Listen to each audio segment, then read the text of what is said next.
Hey, I'm going to share with you in this video how we scale businesses from 4 million to 20 million, from 8 million to 20 million, from 6 million to 12 million. Like, we do this stuff over and over and again.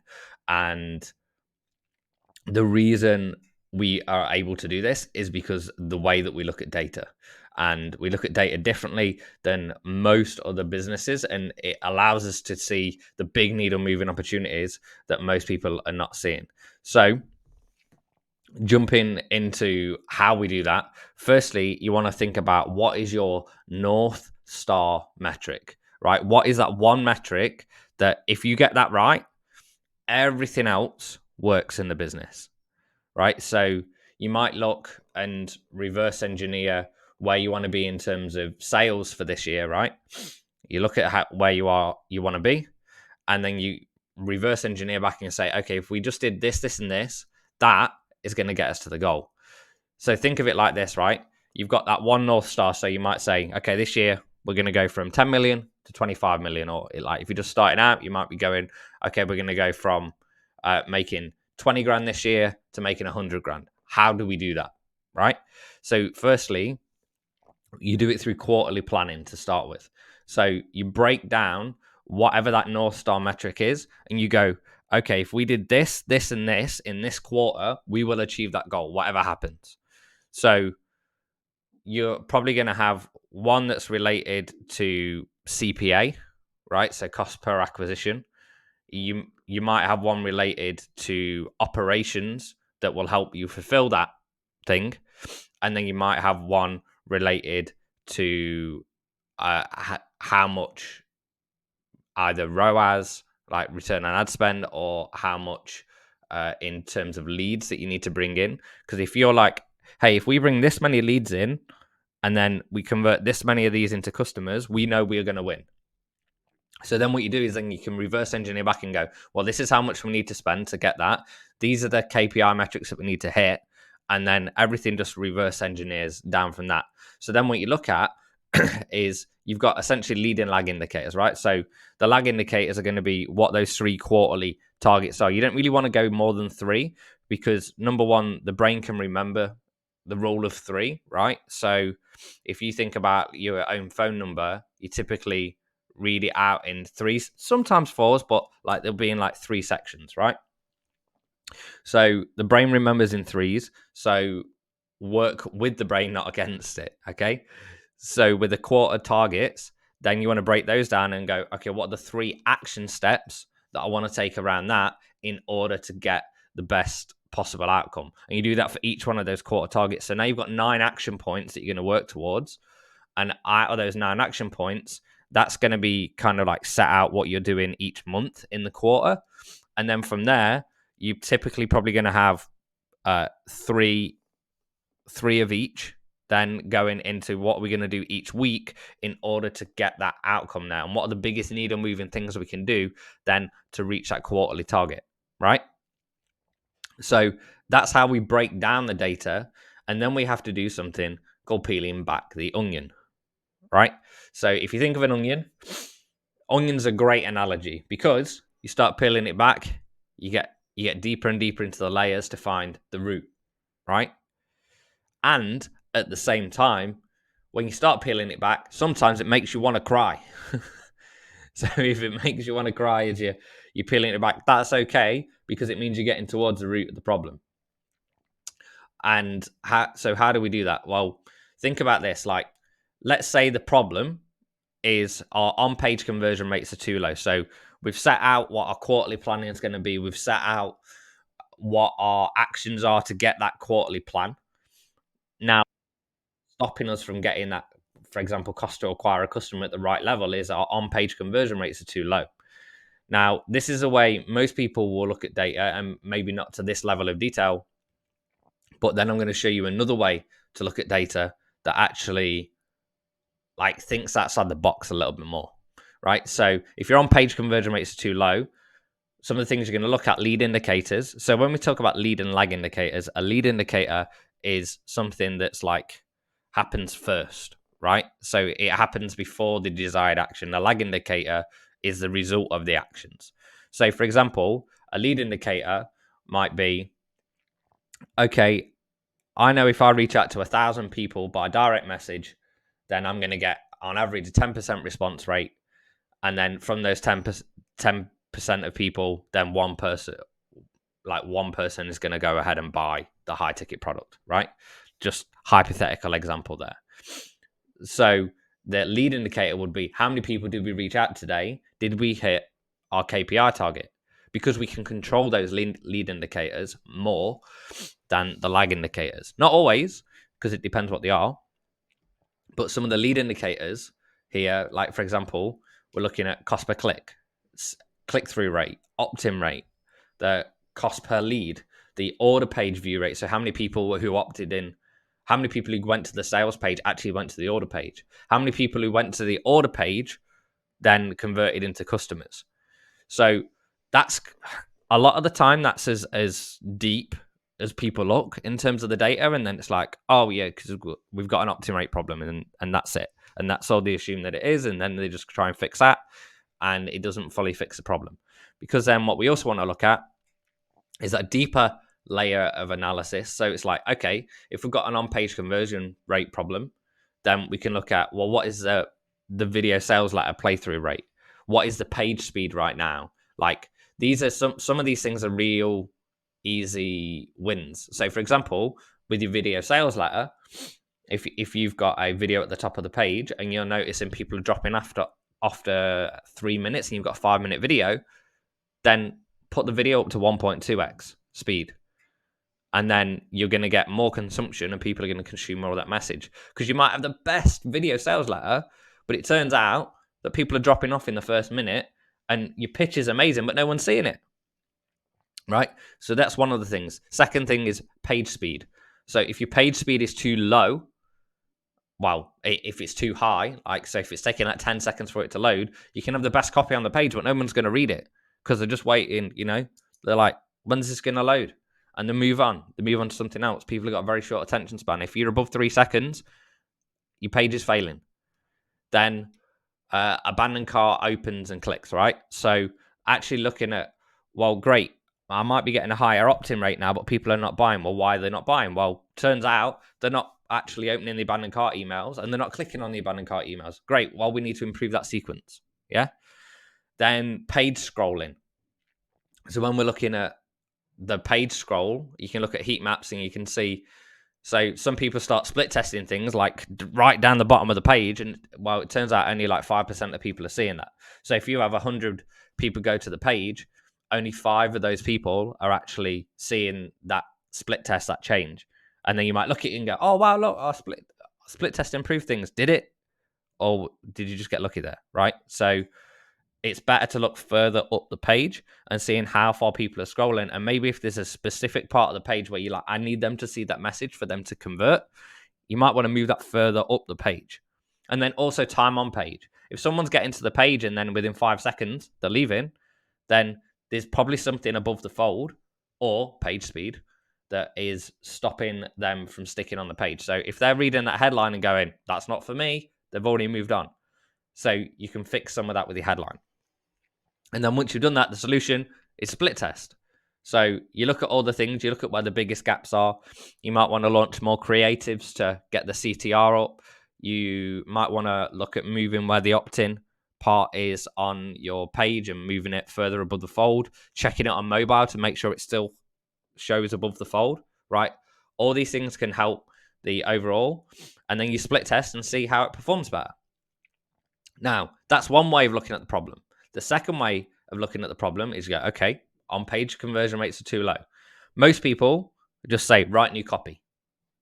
Just write a new headline, write some new bullet points. There we go. Now it converts. Great. That's good. And that'll help increase conversion rates. However, what are the other ways that are a little bit more outside the box? Instead of, what if we couldn't change anything on page and we just had to change other stuff? So think about this. Firstly, getting more people into the follow-up. So if you've got a great offer, but not enough people are seeing it, or it's costing you too much to get a lead first, so then they're not going into your amazing follow-up sequence, then maybe you create an opt-in on the front that has an irresistible offer that's free or like lower cost, maybe like a a $1 or a $5 offer versus maybe you've got a $47 front end offer or whatever the thing is. Like, so you create a front end offer to attract those buyers first. And once you've attracted those buyers, and then everything else comes into line. Reducing the fulfillment cost. So if you're like, oh, yeah, we need to have a 4x return on ad spend, well, maybe you didn't need to have a 4x return on ad spend if you could reposition the way that your program is where it requires significantly less fulfillment costs. So then actually profitability goes up and it gives you more margin to work from. Add in increased virality, right? So what if everyone who bought referred another person? That would halve your cost to acquire a customer. That's crazy. So how can you create virality where people naturally would want to share that with their friends and family? The increase in average order value. So you can either reduce the CPA down, right, through increasing on-page conversion rates and all the other things we talked about, or you can increase the average order value. So if instead of each customer being worth $100, if every customer was worth $300, you've now got 3 times as much to acquire a customer, especially if you're then increasing the lifetime customer value overall. Because if you know, hey, I only need to break even on that first sale and everything after that is rosy, then you're going to work to get that average order value as high as possible on the front end without like burning out your audience. But if you get that average order value a lot higher, then it means you can spend more to acquire a customer than your competition, and then you win the game, right? Changing the structure on page. So we just talked about like moving the opt-in further above the fold, maybe moving some of the benefits, some of those key benefits further up. You can test this with your ads as well and test different bullet points, test different pieces of the copy, and then seeing which ones are getting the highest click-through rates and engagement, which quite often will lead to that's the thing that people are resonating with the most. And you can test that as like traffic campaigns, even with really, really, really low budgets, which will give you a better idea of really what is working and what isn't. Like, for example, testimonials. Maybe you go and run 10 different testimonial ads and you're seeing which one's getting the highest CTR, highest engagement, highest return on ad spend. And whatever that one is, you're going to bring it further up the page, right? Increasing lifetime customer value. We talked about that. And then finding alternative traffic sources. So if it's costing you too much to acquire a customer from paid ads right now, then maybe you want to look at, is there referral partners that I could work with? Is there affiliates? Is there maybe I start advertising on Google versus just Facebook, right? There's loads of different ways you can look at those traffic sources. Where can I buy a list? Like, as long as it's decent quality. And making the offer better. This is one that people overlook so much. Like, oh my God, like we're trying to get the copy better on page and it's just not converting. Well, what if you just made a better offer than everyone else? Then you're more likely to get people to buy, right? So that's the key to it all. Now, once you've done that, you want to start building some dashboards as well around these things. And here's a few examples of things that you can put on dashboards as well to be tracking these things every day, right? So number of new leads. So when you're looking at appointments, for example, let's say you're booking people onto a sales call, number of new leads, appointments booked, appointments showed, new leads in a graphical format, right, as well.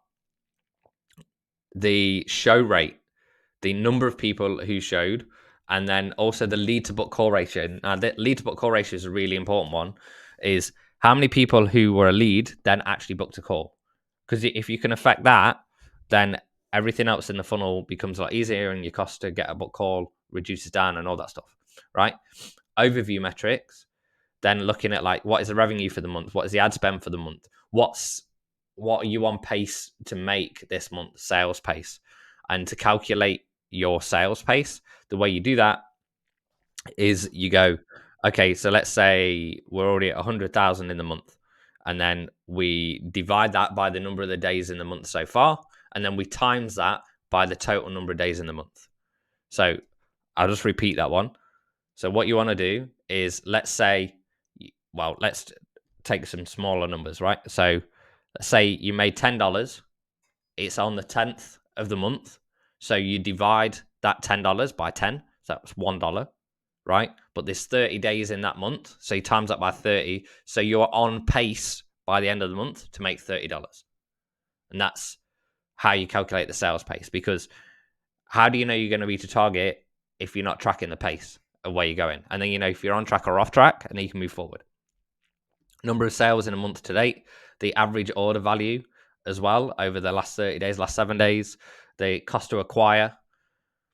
And then we're also like looking deeper at like how many people opted in, but also then from a, if people are booking a call, how many people are completing the pre-call homework, right? How many people are watching the videos, all those kind of things. And then tracking things like page speed, VSL, playthrough rates, where people are dropping off in the first 60 seconds, page score, all those kind of things, right? And then when we're looking at each of those metrics, we want to be analyzing like today, what's happening today, what's happened in the last 7 days, what's happened in the last 30 days, and what's happened month to date, what's happened quarter to date, and what's happened year to date. And what you're looking for is you're looking for trend lines. So when you're looking at each one of these metrics, you're breaking it down in layers. So from a high level view, you go, okay, the cost to acquire is too much. Let's break that down. So underneath that, it's like, well, why is that? Well, I've noticed our opt-in rate has dropped. Okay, well, what's causing the opt-in rate to drop? So we go down another layer deeper and we keep peeling back the layers of the onion. While we look at it and we see in the last 30 days, it looked pretty stable, but then the last 7 days, it's dropped a lot. Okay, have we got a technical error? Something gone on there? Have we changed the ad creatives a lot? Have we changed the follow-up sequences that were driving people back to that page? Have we changed the retargeting strategy? Right, what is causing those things to occur? And to be able to do that, we need to look at the individual time windows. And what we're looking for is patterns and trends. Once we find those patterns and trends, then we know where to put the focus, energy, and effort. I'll give you an example. Working with a business in the property space, we looked at their webinars and they were doing well, like doing evergreen funnels, but also they were doing really, really well when they're doing live webinars. And we saw this pattern and trend that we just saw this spike every time they did a live webinar. And then we saw the CPA versus them doing funnels, right? So when they were doing an evergreen funnel, the cost to acquire a customer was quite a bit higher than it was doing a live webinar. So we came up with a crazy idea and said, hey, why don't we do double the amount of live webinars next month? And they were like, huh, we never thought of doing that. Simple idea. And what happened the next month is we massively reduced the CPA, where it allowed us to go from having a 4.5 to 5x return on investment to a 9.5x. In fact, I think we went as high as 11x in part of the month, right? So we doubled the return on ad spend without spending any extra money by just changing one thing and bringing more people into the funnel with the most profitable path in the business. And we wouldn't have found that out if we hadn't looked at the data and dug deeper. So sometimes it's not about changing things. Sometimes it's just doing more of what's working. So think about everything that I've just shared with you in that video. Think about, how can I peel back the layers of the onion? Have you done your quarterly plan? Have you done your annual plan? Are you reviewing that every single week and saying, are we on track with the rocks for this quarter? Because if not, like, you're just setting yourself up to fail. So that's what we need to look at every single week is, are we on pace to do these things? If not, it's not going to work out, right? So try all that, use that in your business. Let me know if you've got any questions, happy to help.